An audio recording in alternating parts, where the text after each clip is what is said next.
Certa vez, no encontro de pastores, a gente recebeu um pastor do Brasil, onde ele faz parte de um ministério apostólico. E ali então ele chegou para os pastores e falou assim: quero dar uma palavra apostólica para vocês. Para mim, eu já estou acostumado com esse ambiente, tranquilamente, sem problema nenhum, não tenho o mínimo questionamento com relação a essa expressão, a essa colocação. Já viu, às vezes, quando uma pessoa é um profeta, fala, quero te dar uma palavra profética, né? Ele fala de acordo com o ministério dele. Nessa manhã eu quero me esforçar para te dar uma palavra pastoral. Eu quero me esforçar bastante para abençoar a sua vida. E que você possa sair daqui abençoado, querido. A maioria das histórias e testemunhos que muitas vezes nós lemos nos livros que se escreve, a gente vê sempre uma história bonita. Às vezes a pessoa coloca lá de uma forma como obteve a vitória, como que conseguiu, como que conquistou, que Deus abriu as portas, que Deus fez isso, Deus fez aquilo, que todas as coisas aconteceram de forma sobrenatural. E ali então a gente vê o final da história. E quando nós comparamos com a nossa vida, a gente fala assim, nossa, eu sou crente tão ruim, eu nunca vou conseguir fazer isso, eu nunca vou chegar nesse nível. Nossa, eu não consigo ter esse patamar, eu não consigo ter essas mudanças, alcançar esses alvos que foram alcançados. Dificilmente as pessoas contam o início da sua história. Nunca elas contam os tropeços, as limitações, os pecados que teve que enfrentar, os pecados que teve que confessar. E fica parecendo que a vida cristã é uma maravilha, né? Há aqueles pregadores hoje que querem tornar vocês bem confortáveis com a mensagem, para que vocês não se assustem e voltem à igreja. Então vão caprichar naquela mensagem que vai agradar o teu coração, que vai levantar a tua moral, vai fazer ali positivismo, vai fazer mente positiva e vai tentar te colocar no nível melhor. Dificilmente as pessoas falam das coisas que foram os caminhos difíceis dela. Foram os momentos em que elas choraram. Momento que elas tiveram que lutar forte contra o pecado. Momentos que elas tiveram que decidir na sua vida. Momentos que Deus veio e trouxe mudanças grandes. A maioria das pessoas esconde os seus pecados. A maioria das pessoas vivem uma falsidade cristã. Uma grande maioria. Elas não querem falar das suas fraquezas. Elas não querem falar das suas limitações. Elas não querem falar aquilo que as envergonha. Elas querem falar das suas vitórias. Mas dificilmente elas chegam e falam, eu errei. Olha, eu estou em pecado. Eu tenho cometido erro. E elas ficam tentando, e nunca chegam lá. Porque não tem uma mão que se estenda. Não tem alguém que revele para o coração delas o que fazer. Como fazer. Porque desconhecem também a sua luta pessoal. Desconhecem aonde que o sapato aperta. Desconhecem verdadeiramente o que está passando no interior dessa pessoa. Jesus certa vez chegou para os seus discípulos e falou com eles, o que diz o povo que eu sou? E eles falaram, olha, uns diz que o Senhor é o profeta, é Moisés, é isso, aquilo. E falou. Mas Jesus fez uma pergunta, e vós? O que vocês dizem que eu sou? E Pedro tem então a revelação. Tu és o Filho de Deus. Jesus tinha uma vida tão transparente, que Pedro, que era íntimo dele, ficou sabendo quem era Jesus. Qual a pergunta que eu quero fazer hoje? O que Jesus pensa de você? Como Jesus te vê? Quando ele olha hoje para você, o que você acha que Jesus pensa e que palavra ele te daria? Ele que conhece o nosso coração, Ele que conhece os nossos pensamentos, Ele que sabe quem nós somos realmente, Ele que vê tudo. O que Jesus diria para você? Quem você é? Certa vez Jesus estava sentado à beira de um poço. E ali chegou então uma mulher para ele, para pegar água. E ele estava sentado. E o verso de número 39, no capítulo 4, eu acho que é esse mesmo, deixa eu verificar aqui, é 4:39. João 4:39. Não, João 4:39. Onde que está minha Bíblia? Sumiu. Diz ali, olha o que aconteceu com essa mulher. Ela era uma prostituta. Não, ela não era uma prostituta, não. Ela tinha 7 maridos. Já teve 7 maridos. Para ver que vocês estavam com atenção. Ela era uma samaritana. Os samaritanos e os judeus, eles não se davam. Porque os samaritanos foi aquele povo que veio da época do exílio e casou com pessoas que não eram judias. E ali ele era um povo misto. E eles eram considerados então como imundo. E os samaritanos, eles iam ao meio-dia, que era um horário que não tinha ninguém para pegar água, porque eles tinham vergonha. Eles eram muitas das vezes hostilizados, desprezados. E essa mulher veio pegar e ali teve um encontro com Cristo. E ali Jesus fala para ela, dá-me água. Falou, como que você, um judeu, pede água a um samaritano?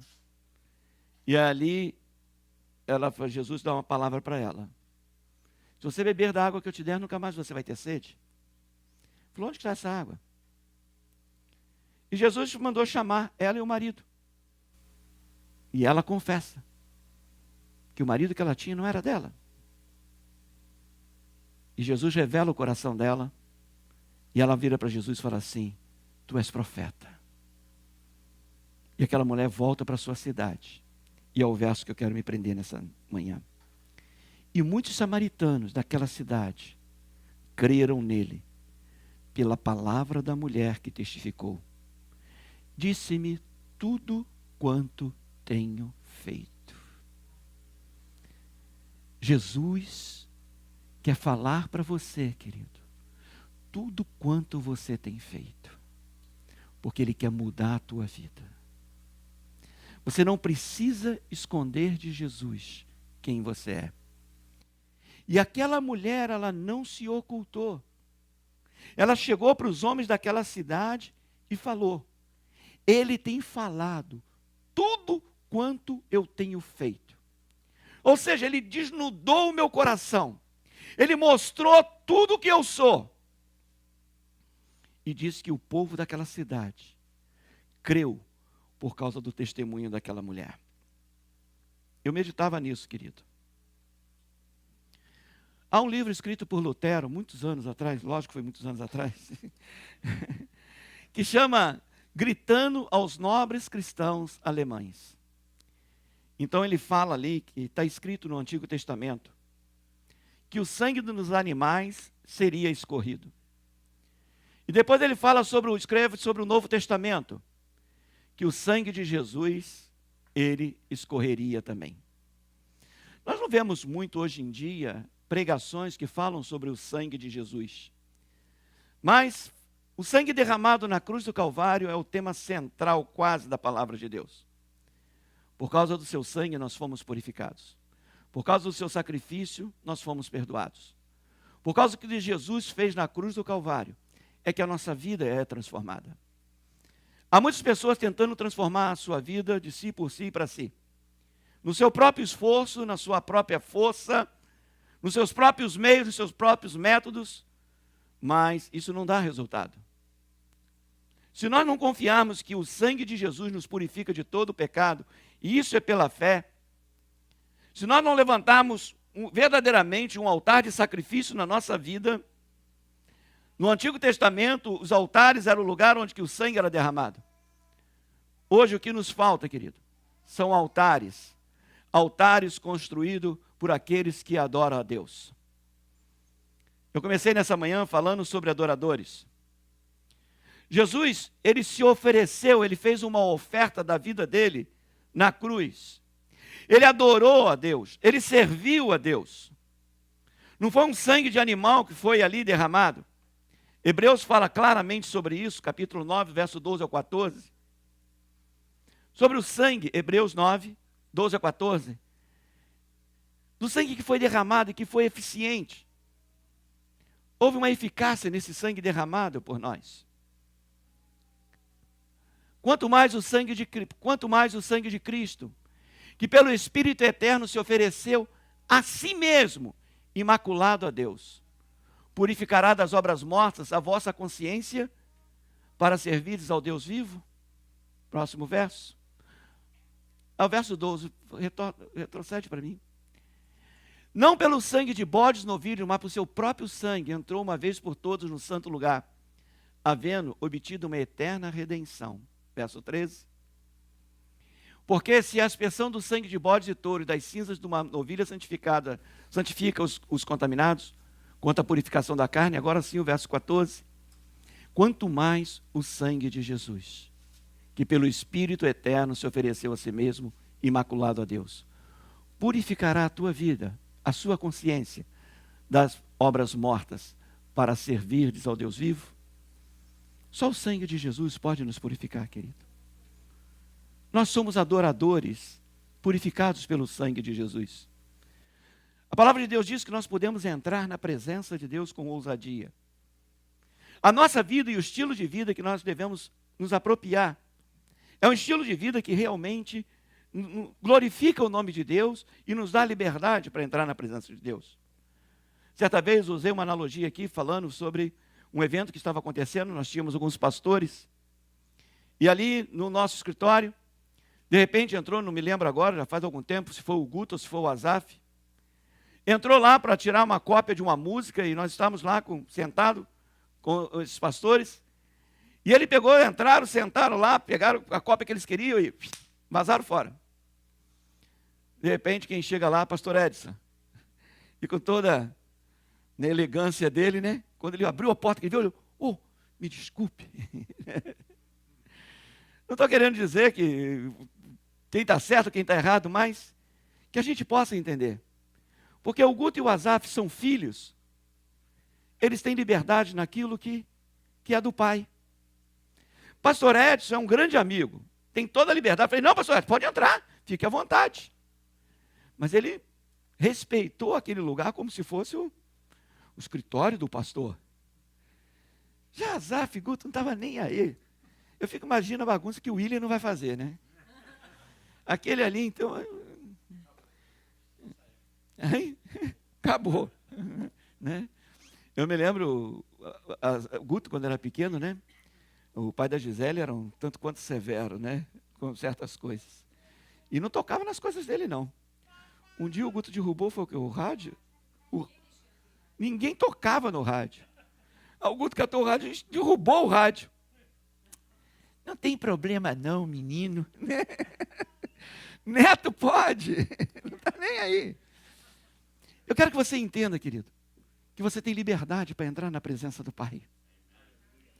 O Pai te ama, Ele te conquistou, Ele te deu liberdade de relacionamento. A gente às vezes fica com tanto formalismo para falar com Deus. A gente fica tão quadradinho e a gente começa a analisar se eu posso ou não entrar. Diz que não, que Ele nos deu um eterno perdão dos nossos pecados. Então, nós precisamos chegar diante de Deus como um adorador livre. Aquela mulher adorou Jesus, aquela mulher testemunhou de Jesus, aquela mulher falou, olha, ele falou que eu não prestava, falou que eu tinha um monte de marido, falou isso da minha vida, isso. Mas o testemunho dela fez com que aquela cidade fosse impactada, querido. Como adoradores, como homens de Deus, mulheres de Deus, dessa nova aliança, querido, nós podemos corajosamente ir diante do trono do Pai, com toda a liberdade. Na verdade, nós poderíamos, se nós vivêssemos esse estilo de adorador, nós não precisávamos nem estar, às vezes, com tanta oração, quebrando cadeias, rompendo grilhões, derrubando muralhas, fazendo cura interior, exterior, extraterrena. Não se inventa tanta coisa por aí. A gente simplesmente entraria na presença de Deus com um coração grato, sabendo que Ele que nos dá o fôlego da vida, querido. Infelizmente, quando nós olhamos, às vezes, a oração hoje, querido, a gente não encontra tanto o sangue de Jesus nas nossas canções. Deveria ser, o sangue de Cristo deveria ser o elemento chave. A água viva que Deus nos dá deveria ser o elemento chave da nossa vida. Nós deveríamos entrar toda vez que entrássemos nessa porta, toda vez que a gente ligasse o nosso carro, toda vez que nós saíssemos da nossa casa, toda vez que nós fôssemos passar, nós deveríamos saber, eu sou aspergido com o sangue de Jesus. Eu sou purificado pelo sangue de Jesus. Eu tenho um rio de água viva dentro de mim. Jesus falou que se nós bebêssemos dessa água, fluiriam de dentro de nós rios de água viva. Amados, como pastor eu quero te perguntar, aonde está o seu rio de água viva? Na onde que está fluindo isso que Jesus falou, que Ele te deu e que Ele quer encontrar em você? A razão, querido, é que muitos adoradores, muito povo do Novo Testamento, eles não confiam no sangue de Jesus. Ele nos purifica, querido. E diz que Ele nos purifica de todo pecado, de toda injustiça. Me lembro quando eu me converti, um dos meus irmãos virou para mim, agora é crente, você vai falar que não tem pecado? Realmente ele não conhecia a palavra de Deus, e não conhece. É a palavra de Deus que nos garante, querido. Se nós confessarmos os nossos pecados, Ele é fiel e justo para nos perdoar os pecados e nos purificar de toda a injustiça. Não é o que eu faço, é o que Ele fez por mim. Eu creio realmente de todo o meu coração. Então eu olho para a crucificação, para a ressurreição, pelo sangue derramado, pela água viva que foi, o Espírito Santo que foi derramado, o sofrimento dele no meu lugar, o evento da ressurreição de Cristo. Isso superou o pecado, superou a morte, me deu liberdade. Se hoje eu estou em pé aqui falando por vocês, é tão somente por causa de Jesus. Não é por causa das minhas boas atitudes. É porque eu sei em quem tenho crido.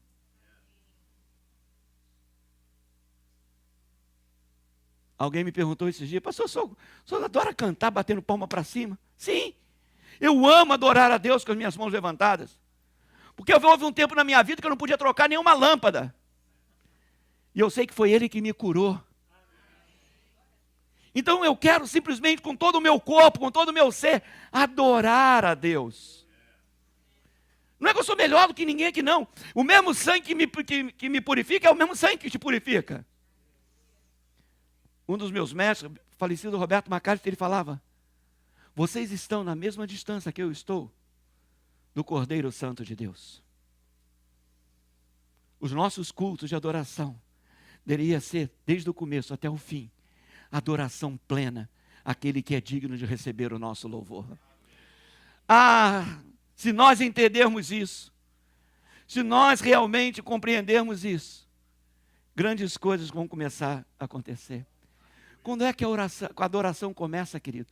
É quando eu entendo, verdadeiramente eu aprendo, realmente eu sei que eu me arrependi dos meus pecados, pecados que foram cometidos, eu quando olho para trás na minha vida, nossa, há tanta coisa que Ele me libertou, há tanta coisa que Ele transformou na minha vida. Eu posso dizer sinceramente, se Deus não fizesse mais nada na minha vida, eu tenho um motivo suficiente para viver o resto da minha vida, adorando e servindo a Ele. Não é porque tudo vai bem que eu canto e louvo a Deus. É por causa daquilo que Ele fez lá no meu passado. Ele tirou o pecado que pesava nos meus ombros. Ele me libertou. Quando eu peco, eu confesso. Quando eu erro, eu confesso. Quando eu falho, eu confesso. Eu amo a ceia do Senhor. Domingo que vem, nós vamos ter a ceia. E é uma oportunidade, querido, de nós rever o nosso coração. Quando Paulo fala, analise, pois, o homem a si mesmo, reflita sobre a sua vida e tome a posição, tome a decisão. João capítulo 4, ela nos ensina o que é uma verdadeira adoração, um verdadeiro adorador.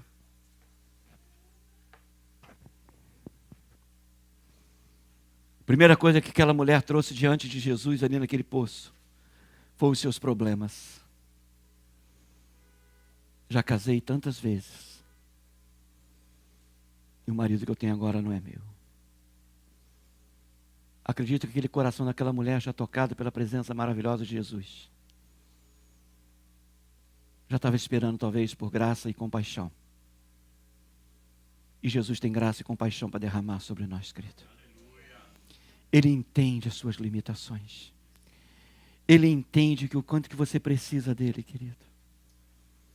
E nós precisamos concentrar no nosso coração e a nossa mente. Eu quero ser um adorador. Eu quero experimentar essa graça. Eu quero colocar a minha vida como um adorador de Deus. Como alguém grato por aquilo que Ele fez. Nossa vida tem que começar em adoração, andar em adoração, terminar em adoração. O nosso dia tem que começar em adoração, andar com adoração, terminar com adoração. Diz a palavra de Deus, em tudo dai graças, porque essa é a vontade de Deus. Imagina o que Ele tirou da nossa vida, querido. O pecado. E diz que Ele tirou o pecado e nos deu o quê? Paz. Ele nos deu paz. Uma paz que o mundo não conhece. Uma paz que aquele que não confessa o seu pecado não conhece. Será que essa palavra te incomoda por um pouco, querido? A primeira coisa que nós enfrentamos quando estamos em adoração diante de Deus, querido, e a oportunidade de adoração, nós enfrentamos a nós mesmos. Nós enfrentamos quem nós somos. Nós nos olhamos como um espelho. E às vezes nós não temos tanta liberdade para adorá-lo. Porque nós precisamos lavar o nosso coração. Aquela mulher samaritana, ela tinha consciência do seu estado. Ela evitava chegar no meio daquela multidão, naquele povo. Ela evitava ser confrontada. Ela escolhia horários que ela não seria exposta. Até que ela conheceu o Senhor. Quantas vezes nós evitamos de pensar no nosso pecado? Quantas vezes evitamos reuniões que vai falar do nosso erro? Quantas vezes evitamos relacionamentos que apontam por aquilo que é a nossa falha, é a nossa falta? Até a gente conhecer o Senhor e saber que Ele nos purificou de todo o pecado. Saber que Ele quebrou todo o jugo do nosso pecado. Saber que naquela cruz Ele sofreu por mim, sofreu por você. Aquela mulher samaritana, ela foi confrontada pela primeira vez através do encontro com Jesus. Ali houve a oportunidade dela. Ela responde ao Senhor, a Jesus. A mulher samaritana respondeu ao pedido do Senhor: cadê o seu marido? Eu não tenho marido.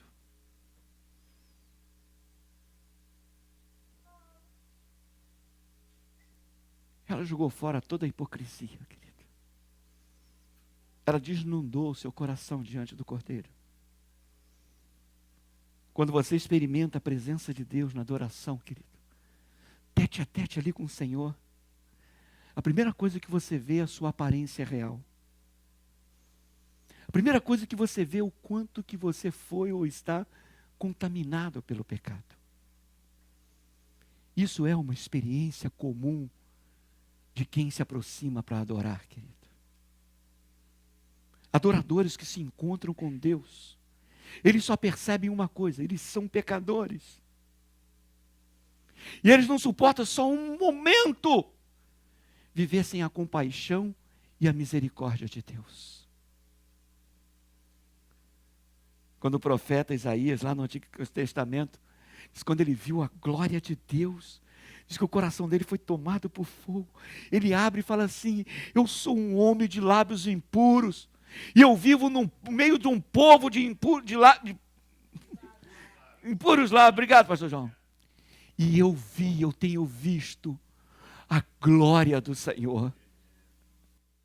Primeira coisa que aconteceu foi ele ver que ele precisava de uma mudança. E o próprio Deus, então aquele próprio anjo providencia o meio dele ser purificado. Jesus fez isso por mim e por você. Ele mesmo providenciou o meio de nós sermos purificados e estarmos diante dele. Mas você sabe que para você estar como adorador diante dele, algumas coisas você tem que abrir mão. Algumas coisas precisam de mudanças.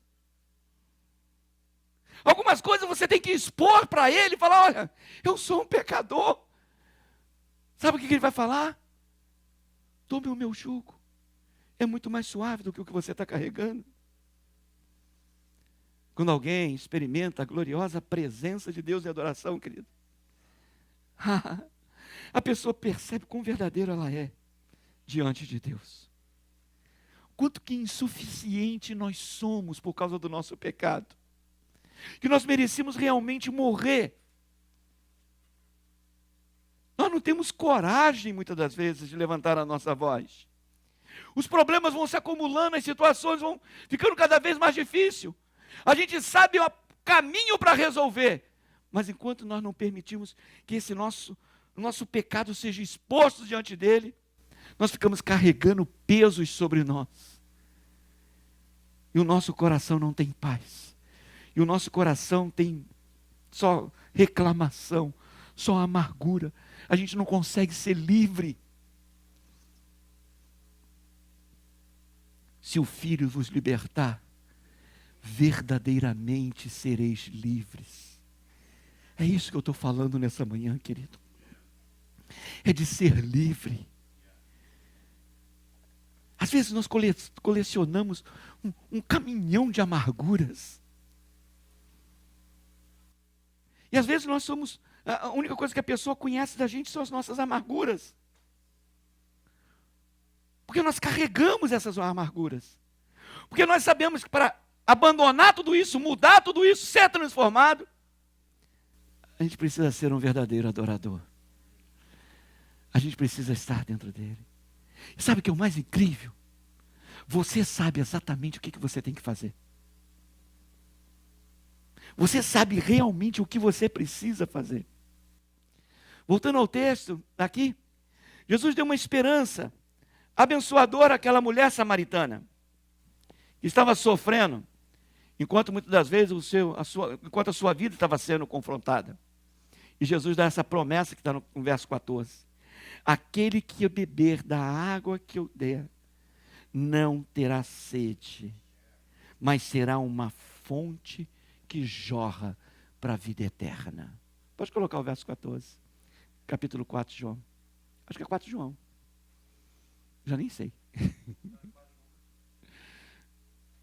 Mas aquele que beber da água que eu lhe der, fala assim comigo: nunca terei sede. Pelo contrário, a água que eu vou beber fará em mim uma fonte que vai jorrar para a vida eterna. Ah, meu amado, o que você está fazendo que você ainda não tomou posse disso? Por que resistir a isso que Deus está te oferecendo? Esse jorrar de fonte, essas águas vivas, elas são melhores do que o seu pecado. Quando a mulher samaritana tirou aquele vergonhoso problema, o seu passado, e falou francamente, e ela se sentiu perdoada das suas transgressões. E Jesus curou todas as suas dores, todas as suas feridas, todos os seus traumas, toda a sua vergonha. Aquela mulher saiu para falar que aquele homem conheceu, falou do passado dela. Aquela mulher se tornou uma evangelista. Aquela mulher se tornou uma influenciadora. Quem temos influenciado hoje? Será que você tem influenciado sua família? seus funcionários, seus amigos, sua casa, seus filhos? Será que a obra transformadora de Jesus, esse rio de água viva, está fluindo de forma a inundar várias pessoas? Max Lucado, ele fala num dos seus livros sobre os tipos de mudança que nós podemos experimentar através de uma verdadeira adoração. Ele fala, é mudar a nossa face quando Deus nos chama para ver o seu rosto. Deus quer mudar a sua face. Lembra Moisés quando esteve na presença de Deus e desceu lá? Depois de 40 dias, ele não sabia que o rosto dele resplandecia.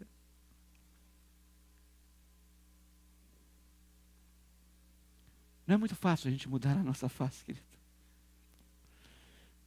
Mas o Senhor pode fazer isso. Deus pode transformar a sua face. Deus pode colocar uma nova alegria na sua vida. Ele estica a mão dele assim, toca no nosso rosto, toca na nossa face, faz um carinho. Ele tira toda aquela vergonha da tua face e te faz novinho. Sabe o que a palavra de Deus diz? Se alguém está em Cristo, nova criatura é. As coisas velhas passaram. Eis que tudo se fez novo. Por que que você demora para abraçar tudo isso? Isso só é possível, querido, com uma verdadeira adoração. Quando somos adoradores de Deus. Quando temos um coração grato a Ele, querido. O plano de Deus é muito simples, querido. Ele muda a nossa face através da adoração. Eu gosto de ver a expressão dos nossos músicos, né? Às vezes quando eu vejo ali a unção, a presença de Deus, o coração deles lá, aí está a Roberta ali assim.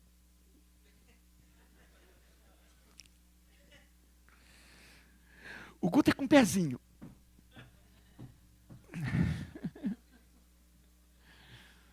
O Dino. A Fernanda, quando o cabelo está solto, baixa o cabelo lá. O Michael eu não consigo enxergar ele muito ali dentro, não. A Elaine gosta de vez em quando não se estremelique. O nosso corpo reage. A nossa face reage. E, gente, é interessante que é sempre da mesma forma. Fica tranquila, Débora, eu não vou falar de você. Ela é a chefe do louvor, gente. Mas a verdade é que nós mudamos. Mudamos a nossa expressão facial quando nós estamos adorando a Ele, querido. Nós mudamos. Aquela mulher samaritana, ela resolveu todos os seus problemas através de um encontro com Jesus, querido. E ela pôde experimentar aquilo que Ele estava prometendo. Rios de água viva vão fluir de dentro de você. Aquela mulher abandonou o seu jarro, abandonou o seu pote e entrou na cidade e clamou para o povo: venham e veja alguém que contou tudo o que eu fiz. Se esse não é o Cristo.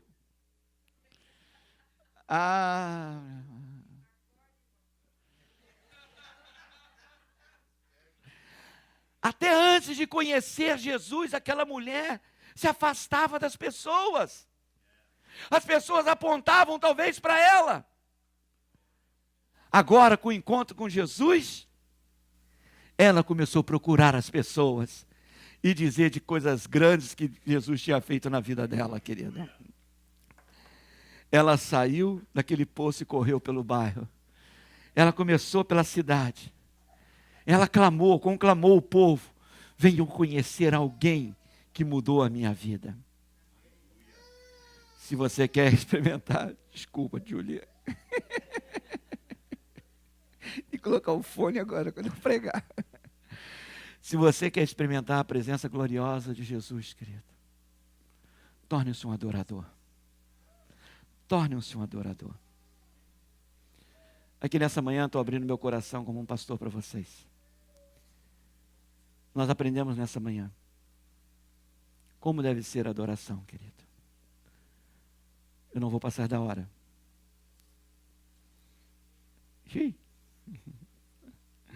É bom que fica mais algumas balas para a próxima mensagem. Uma das coisas que eu já tenho feito, querido, é abençoar a minha semana. A gente tem aquela síndrome, né?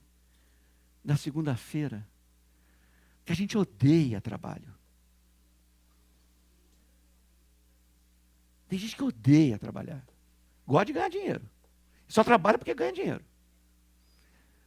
Eu tenho tido a oportunidade de ir lá para a base trabalhar. Gente, como que eu gosto.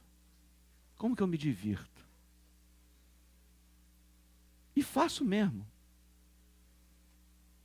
Eu gosto da segunda-feira, eu gosto da terça-feira. E todos os dias eu dou graças a Deus. E eu não estou falando aqui de papo para vocês, não. Está aqui minha esposa que trabalha comigo. E ela ainda fala, Marcos não reclama de nada. Eu quero agradecer a Deus por todos os dias da minha vida. Tem dia que estou cansado. Essa madrugada mesmo, fui dormir às 2 horas da manhã. E daí? Esse foi o dia que o Senhor me deu. Esse foi o dia que o Senhor fez.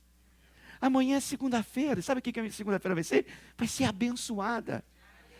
A minha segunda-feira vai ser um dia tremendo.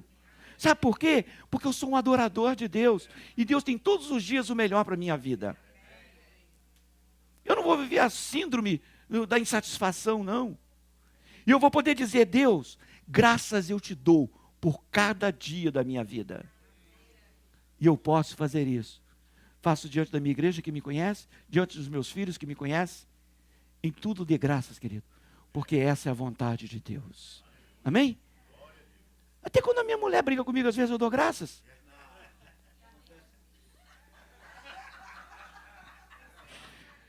Saí do espírito e entrei na carne. Senhor, me perdoa por isso. Meus amados, Deus está chamando você para ser um adorador. Para você viver um estilo de vida. Às vezes, quando nós saímos, quando estamos em comunhão, no dia a dia, eu posso dizer, querido, quando eu olho para você, eu te acho um rabugento. Você está muito longe de ser um adorador de Deus. Não estou te julgando, não. Eu estou olhando e vendo aquilo que você é. Nós precisamos mudar o nosso estilo. Nós precisamos mudar os nossos relacionamentos. Nós precisamos ser diferentes com as pessoas. Nós precisamos ser diferentes com o esposo, com a esposa. Nós precisamos ser diferentes com Deus. Na verdade, eu vou refletir para as pessoas o meu estilo de vida com Deus. Então, passou da hora de mudar. E essa manhã Deus te chama a uma mudança. Deus te trouxe essa manhã aqui para você mudar. Para você perdoar o marido, perdoar a esposa. Para você perdoar os filhos, perdoar os pais. Perdoar o pastor. Perdoar uns aos outros. Abrir mão de ser mal-humorado e ser um adorador de Deus. Aleluia. Vamos abrir portas com isso. Vamos quebrar cadeias com isso. Vamos dar o nosso melhor para Deus. Estou aqui por causa de ti. Eu sou teu adorador. Eu conheci alguém nesse lugar que transformou a minha vida, que mudou o meu dia, mudou a minha história. E eu quero ser um adorador de Deus. Amém? Fica de pé, por favor.